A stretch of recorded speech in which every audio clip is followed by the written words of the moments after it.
નમસ્કાર, ટેક ગુરુમાં આપનું સ્વાગત છે અને હું છું આપની સાથે કરણની ગાંધી।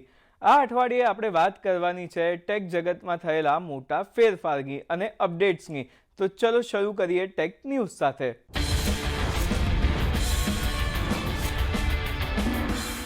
સૌથી પહેલા વાત કરવી છે ઓપ્પોની। તો ઓપ્પોએ સત્તાવાર રીતે તેની ઓપ્પો રેનો સિરીઝ 16ની જાહેરાત અહીંયાથી કરી દીધી છે।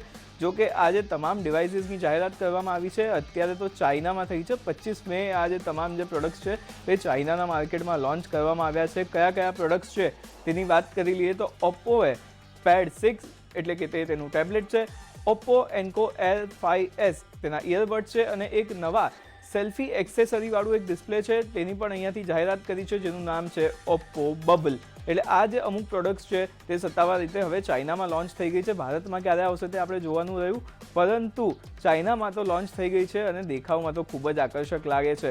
ઓપ્પો રેનો 16 સિરીઝની વાત કરી લઈએ તો તેમાં કેમેરા અને કલર્સની દ્રષ્ટિએ ભરપૂર સારી વાતો આપણને જોવા મળે છે ફોનમાં। આ સિરીઝમાં 200 મેગાપિક્સલનો જે ટ્રિપલ રેર કેમેરા સેટઅપ જે છે તે તમને અહીંયા જોવા મળશે।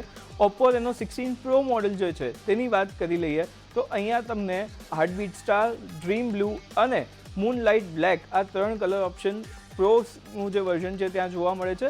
તો બીજી તરફ આ જે સ્માર્ટફોન છે તેમાં તમને 12GB plus 256GB, 12GB plus 512GB અને 16GB પ્લસ 512GBના જે રેમ અને સ્ટોરેજના વેરિયન્ટ છે તે આ ફોનમાં તમને જોવા મળે છે। જ્યારે જે સ્ટાન્ડર્ડ ઓપ્પો 16 ફોન છે તેની વાત કરી લઈએ તો ત્યાં તમને હાર્ટબીટ તો એક કલર મળી જાય છે, સાથે જ એક મૂનલાઇટ બ્લેકનું મોડલ પણ તમને અહીંયા જોવા મળે છે, સાથે જ ગેલેક્સી પર્પલ એક યુનિક કલર છે એ પણ એનું એક કોમ્બિનેશન તમને આ ફોનમાં જોવા મળી જાય છે। અહીંયા આ ફોનમાં તમને 12GB પ્લસ 256GBથી લઈને 16GB પ્લસ 1TB સુધીની સ્ટોરેજ મળે છે। એટલે આ એક જે ફોન છે તેની મુખ્ય હાઇલાઇટ આપણે કહી શકીએ છીએ। સાથે જ આ અત્યાર સુધીના જે સ્ટોરેજ ઓપ્શન્સ છે તે સૌથી ક્યાંક ને ક્યાંક વધારે છે તેવું પણ અહીંયાથી આપણને જોવા મળી રહ્યું છે, કારણ કે 1TBની સ્ટોરેજ એટલે એક હાર્ડ ડ્રાઈવ જેટલી સ્ટોરેજ થઈ જાય છે। લેપટોપમાં પણ હવે તો 512GBની SSD જે છે તે આપણને જનરલી જોવા મળે છે। 1TB વાળો ફોન જ્યારે ઇન્ડિયામાં લોન્ચ થશે તો કેવી રીતે લોન્ચ થાય છે અને શું પ્રાઇસ પર થાય છે ચોક્કસ આપણે જોવાનું રહ્યું। હવે આની જે ઓપ્પો બબલ એક્સેસરી છે કેમેરા માટેની તેના પર એક નજર કરી લઈએ તો આ જે નવી એક્સેસરી છે તે તમારું જે બેક પેનલ છે ફોનનું ત્યાં એટેચ થઈ જાય છે તેના મેગ્નેટથી અને એક સર્ક્યુલર ડિઝાઇનમાં છે જે તમને એક ડિસ્પ્લે જેવું અહીંયાથી ફીલ આપે છે। એટલે કે જો તમે તમારો રેર કેમેરા યુઝ કરીને સેલ્ફી લેવા માંગો છો તો આ ડિવાઇસ તમારા માટે પરફેક્ટ છે અને 200 મેગાપિક્સલ સાથેનું જે ટ્રિપલ સેટઅપ મળે છે તેનો યુઝ કરવા માટે, મેક્સિમમ યુઝ કરવા માટે આ જે ડિવાઇસ છે તે એકદમ પરફેક્ટ થઈ જાય છે, કારણ કે તમને પાછળ એક નાનું ડિસ્પ્લે મળી જાય છે જે ડિટેચેબલ છે એટલે તમે ગમે ત્યારે તેને કાઢી શકો છો। તો આ એક મુખ્ય હાઇલાઇટ જે છે તે આ એક્સેસરીનું જોવા આપણને મળે છે। અને સારી વાત એ છે કે આ જે મેગ્નેટિક છે એટલે તમામ જે મેગ્નેટિક ડિવાઇસીસ છે બીજા જે સપોર્ટ કરે છે તેની સાથે પણ અહીંયા તે કમ્પેટેબિલિટી છે, એટલે તમે તેને બીજા ડિવાઇસીસ સાથે પણ ક્યાંક ને ક્યાંક ઇઝીલી વાપરી શકશો। તો હવે વાત કરી લઈએ ઓપ્પોએ લોન્ચ કરેલા પેડ 6 અને એના નવા એન્કો TWSની। તો સૌથી પહેલાં વાત કરીએ પેડ 6ની તો અહીંયા તમને 3K રિઝોલ્યુશનવાળું એક મેસિવ ડિસ્પ્લે જોવા મળે છે। 10,420 mAhની મોટી દમદાર બેટરી તમને આ જે ટેબ્લેટ છે ત્યાં જોવા મળે છે અને મીડિયાટેક ડાયમેન્સિટી 9500Sનું ચિપસેટ પણ આ ટેબ્લેટમાં આપવામાં આવ્યું છે। એટલે પરફોર્મન્સના ફ્રન્ટ પર પણ એક દમદાર ડિવાઇસ જે છે તમને અહીંયા જોવા મળે છે। બીજી તરફ જો આપણે ઓપ્પો એન્કો એર 5Sની વાત કરી લઈએ તો આ એક સેમી ઇન ઇયરબડ્સ છે અને તેનો જે ચાર્જિંગ કેસ છે તેની બેટરી 48 કલાક સુધી ચાલે છે। એટલે એક જનરલ ફીચર છે। બીજા જે TWS આવે છે આ રેન્જમાં તેની બેટરી જે છે તે આના કરતાં વધુ આકર્ષક આપણને અહીંયાથી જોવા મળે છે। તો એક TWS એક ઓકે ફીચર, એક એક્સેસરી આપણને અત્યારે તો એક ફર્સ્ટ લુકમાં લાગી રહી છે। તો હવે વાત કરી લઈએ મોટોરોલાની। તો મોટોરોલાએ ભારતમાં પોતાની નવી મોટો G37 સિરીઝ લોન્ચ કરી દીધી છે। અહીંયા કંપનીએ મોટો G37 પાવર અને મોટો G37 એમ 2 સ્માર્ટફોન લોન્ચ કર્યા છે। સાથે જ નવા મોટો બર્ડ્સ 2 વાયરલેસ ઇયરફોન્સ પણ અહીંયાથી લોન્ચ કરવામાં આવ્યા છે। આપણી પાસે આવશે ત્યારે ચોક્કસ તેનો રિવ્યૂ કરીશું અને વિગતવાર વાત કરીશું, પરંતુ આ જે ફોન છે તે અહીંયાથી મિડ રેન્જ બજેટમાં લોન્ચ કરવામાં આવ્યા છે। મિડ રેન્જ સેગમેન્ટમાં ફોન છે અને એ જે ઓડિયન્સ છે તેને ટાર્ગેટ કરે છે। જો બર્ડ્સની વાત કરી લઈએ તો અહીંયા તમને ડ્યુઅલ ડ્રાઈવર્સ આપવામાં આવ્યા છે અને 54મું રેટિંગ પણ તમને અહીંયા જોવા મળે છે, એટલે વોટર સ્વેટ વગેરેનું રેઝિસ્ટન્સ જે આવે છે TWSમાં એ તમને બેઝિક અહીંયા મળી જાય છે.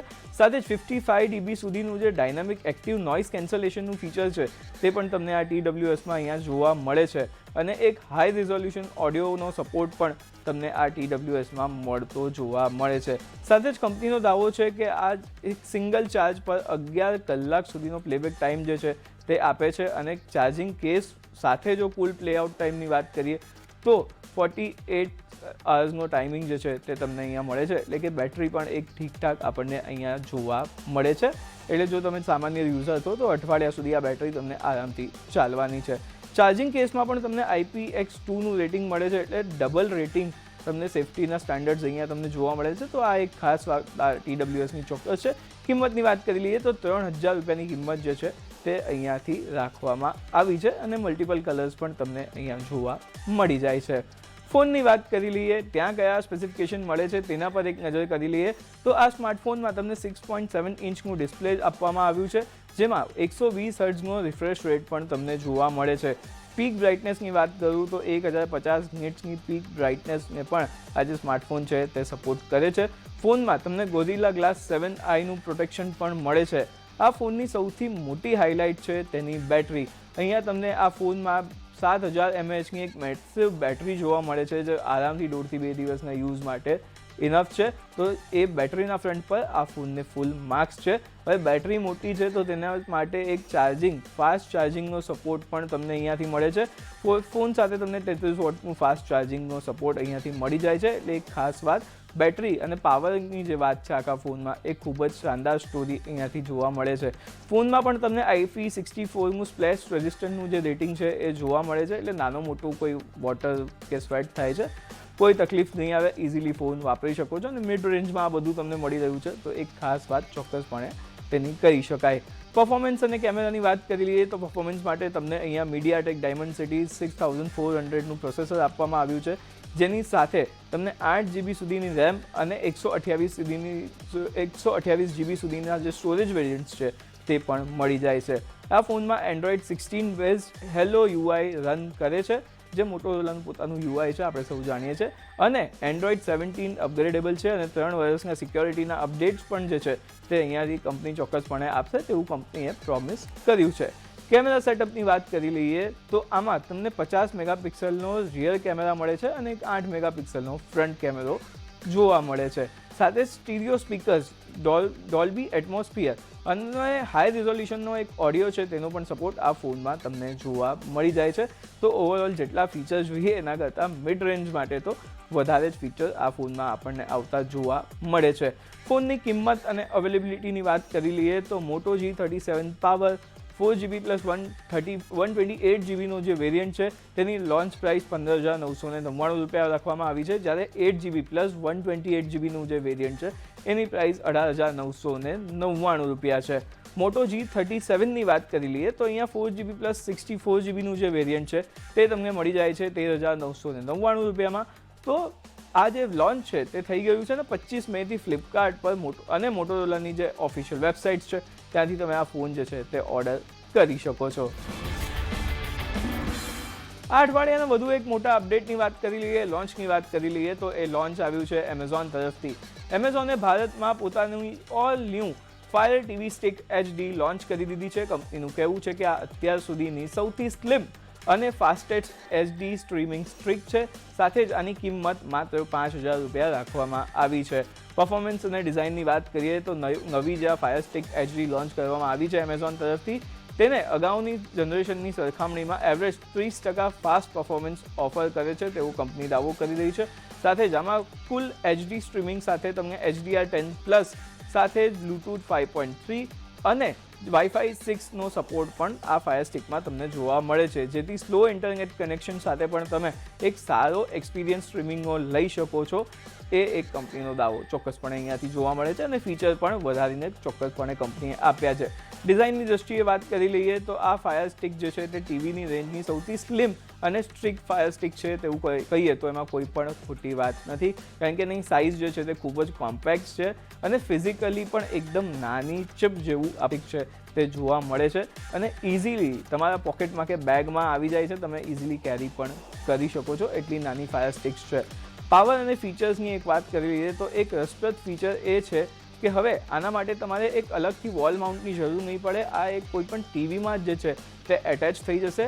આ જે ફાયર સ્ટિક છે તે માત્ર તમારે તેને ટીવીના USB પોર્ટથી તેને પાવર મળી જાય છે અને આ ડિવાઇસ કોઈપણ એક HDMI સપોર્ટેડ ટીવી હશે તેને સ્માર્ટ ટીવી બનાવવાની ક્ષમતા રાખે છે. સાથે જ યુઝર્સને અહીંયા prime video, Netflix, Jio Hotstar, YouTube, ZEE5 અને ઘણી બધી સ્ટ્રીમિંગ એપ્સનો સપોર્ટ જે છે તે મળી જાય છે. ઓફકોર્સ સબસ્ક્રિપ્શન લેવું પડી શકે છે, પરંતુ સપોર્ટ તમને ડાયરેક્ટ મળી જાય છે, એટલે તમારું એક સારું બંધ ટીવી છે એમાં પણ તમે જો આ કનેક્ટ કરો છો અને ઇન્ટરનેટ કનેક્શન આપી દો છો તો વાર્તા પૂરી, તમારું જે ટીવી છે તે હવે બની ગયું છે સ્માર્ટ ટીવી. હજી એક મહત્ત્વના ફીચરની વાત કરી લઈએ તો ગેમિંગનું પણ અહીંયા એક ફીચર તમને જોવા મળે છે. એમેઝોને આ વખતે ફાયર ટીવીને ઇન્ટરેસ્ટિંગ બનાવવા માટે રીડિઝાઇન તો કર્યું છે, નવું UI પણ આવ્યું છે અને ફાસ્ટ અને ઓર્ગેનાઇઝ જે તમામ વસ્તુઓ છે તે કરી દેવામાં આવી છે, પરંતુ તેની સાથે સાથે એક ગેમિંગનું જે ઓપ્શન છે તે પણ અહીંયાથી યુઝર્સને આપવામાં આવ્યું છે. એટલે ગેમિંગની આ જે ફીચર છે તે ઘણા બધા લોકોને ખૂબ જ ગમવાનું છે અને પહેલીવાર કોઈ ફાયર સ્ટિક જે છે તેમાં તમને Xbox ક્લાઉડનો ગેમિંગ સપોર્ટ આપવામાં આવ્યો છે, એટલે એક ખૂબ જ હાઇલાઇટિંગ ફીચર આપણને એમેઝોન તરફથી તેના આ નવા સ્ટ્રીકમાં જોવા મળી રહ્યું છે. તો આ અઠવાડિયે વધુ એક અપડેટ આવતી જોવા મળી મીડિયા ગ્રુપ તરફથી. તોશિબાની પેરેન્ટ કંપની જે છે મીડિયા ઇન્ડિયા, તેમણે ભારતીય બજારમાં પોતાની એક સ્માર્ટ હોમ એપ્લાયન્સીસની જે પ્રોડક્ટ છે તેનો વિસ્તાર કર્યો છે અને ટોપ લોડ અને ફ્રન્ટ લોડ વોશિંગ મશીન જે છે તેની એક નવી રેન્જ અહીંયાથી લોન્ચ કરી દીધી છે. આ નવી પ્રોડક્ટ જે છે તે આધુનિક ભારતીય પરિવારોની જરૂરિયાતોને ધ્યાનમાં રાખીને ડિઝાઇન કરવામાં આવી છે અને વધુ સારું હાઇજીન અને એનર્જી એફિશિયન્સી જે છે તે આ ડિવાઇસીસ અહીંયાથી પ્રોવાઈડ કરે છે. નવા પોર્ટફોલિયો જે છે તેની ઈ-કોમર્સ વેબસાઇટ અને જે ઓફલાઈન રિટેલ સ્ટોર્સ છે ત્યાં તમને જોવા મળી જવાના છે. સાથે જ ગ્રાહકો જે છે તેમની સુવિધા માટે અહીંયાથી ટોપ લોડ મશીનમાં તમને 7 કિલોથી લઈને 10 કિલો સુધીના વેરિયન્ટ જે છે તે જોવા મળે છે અને ફ્રન્ટ લોડ મશીનની હું વાત કરું તો અહીંયા તમને 7 કિલોથી લઈને 9 kgના જે કેપેસિટીવાળા મશીન્સ છે તે જોવા મળી જાય છે. એક ફીચર્સ પર એક નજર કરી લઈએ તો ટોપ લોડની જે સિરીઝ છે આ રેન્જમાં તમને ઇનબિલ્ટ હીટર ટેકનોલોજી આપવામાં આવી છે, જે કપડામાંથી જિદ્દી ડાઘ હટાવવામાં જે મદદ છે તે સંપૂર્ણપણે કરે છે. સાથે જ જે હાઇજીન વોશ છે તેનું પણ અહીંયા ફીચર મળી જાય છે, એટલે તમારા કપડાં જે છે તે સારા રાખે છે આ વોશિંગ મશીન. સાથે જ એક ઊંડાણપૂર્વક સફાઈ માટે વોટરફોલ ટેકનોલોજીનો પણ અહીંયા ઉપયોગ કરવામાં આવ્યો છે અને સોફ્ટ ક્લોઝ લીડ્સ, તેથી જે ઘણીવાર આપણે મશીનમાં જોતા હોઈએ છીએ કે લીડ્સ છે તે ધનાધન પડી જતી હોય છે, હાથમાંથી તૂટી જતી હોય છે, તો એ પ્રકારની તકલીફ અહીંયા તમને નહીં આવે. સોફ્ટ ક્લોઝ થશે એટલે લીડને પણ કોઈ પણ પ્રકારનું ડેમેજ થાય એ રીતની સિસ્ટમ તમને અહીંયા જોવા મળતી નથી. સાથે જ એક એન્ટી રસ્ટ બોડીનું ફીચર પણ તમને અહીંયા મળી જાય છે તેના મેકિંગ અને ડિઝાઇનમાં, જેથી તમારું વોશિંગ મશીન જે છે તેની લાઈફ ડેફિનેટલી વધી જાય છે. ફ્રન્ટ લોડ સિરીઝની હું વાત કરી લઉં તો આ મશીનોમાં અવાજ બિલકુલ ઓછો આવે છે અને જે વીજળી છે તેની પણ બચત આ મશીન જે છે તે તમને કરી આપે છે. તે માટે અહીંયા પાવરફુલ BLDC ઇન્વર્ટર મોટર્સનો ઉપયોગ કરવામાં આવ્યો છે, જેનાથી તમારા કપડાં જે છે તે ધોવાયા પછી પણ ડિટર્જન્ટના ઘણીવાર આપણે જોઈએ છીએ કે ડિટર્જન્ટ થોડો રહી જતો હોય છે, એ પ્રકારની કોઈ પણ તકલીફ તમને અહીંયા જોવા મળતી નથી. ઇઝી વોશ અને ઇઝી ક્લીન સાથે જ ઇઝી સ્પ્રે ટેકનોલોજીનો ઉપયોગ પણ અહીંયા છે, જે બેક્ટેરિયાથી તો સામે તો તમને રક્ષણ આપે છે, પરંતુ ક્લિનિંગ જે છે તે ખૂબ જ ચોક્કસપણે સારું કરે છે. એટલે જે હાઇજીનની વાત આપણે સિરીઝ ન્યૂઝની શરૂઆતમાં કરી એ ચોક્કસપણે તમને ફ્રન્ટ અને ટોપ લોડ બંને મશીનમાં જોવા મળે છે. તો ટેક ગુરુના હા એપિસોડમાં હમણાં એક થઈ રહ્યો છે સમય વિરામ લેવાનો. વિરામ બાદ આપણી સાથે નીરજભાઈ જોડાશે અને લઈને આવશે એક મજાનો રિવ્યૂ. જોતા રહો CNBC બજાર.